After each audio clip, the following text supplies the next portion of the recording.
Recording studio Bihar Sharif.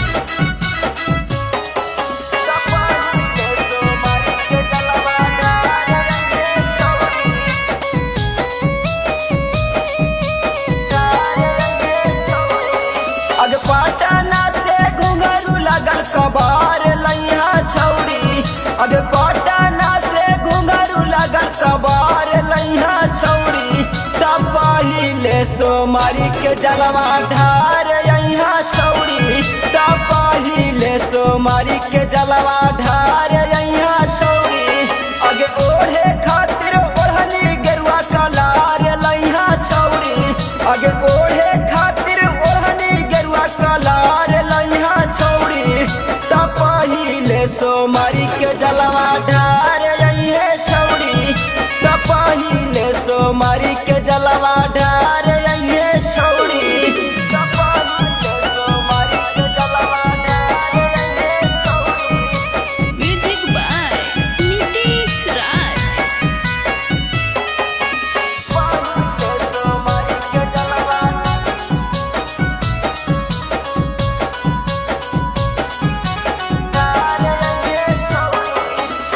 घर के तू जलवा दुल्हा मंगिया हथवा जोड़ के। सोचल सपनमा भोला करथुन पूरा तोर गे।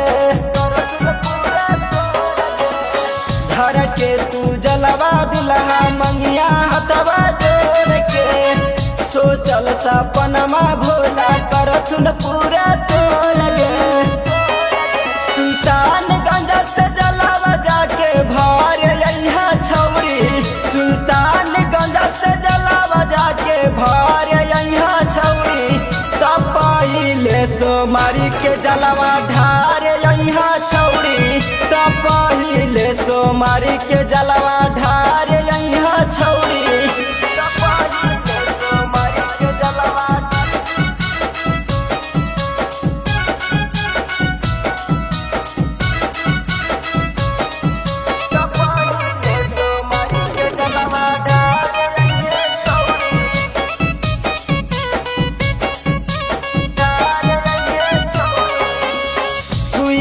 पहाड़ के चढ़ाई हो भारी गे। पैदल पैदल जइहा बाबा दुआरी गे। बाबा दुआरी गे। सुइया पहाड़ के चढ़ाई हो भारी गे। पैदल पैदल जइहा बाबा दुआरी गे। अगे अमर जितया के ना जैसन बार मंगिया छौरी। अगे राजेश दीवाना जैसन बार मंगिया छौरी। तब पहिले सोमारी के जलवा ढार यहाँ छौरी। तब पहिले सोमारी के जलवा ढार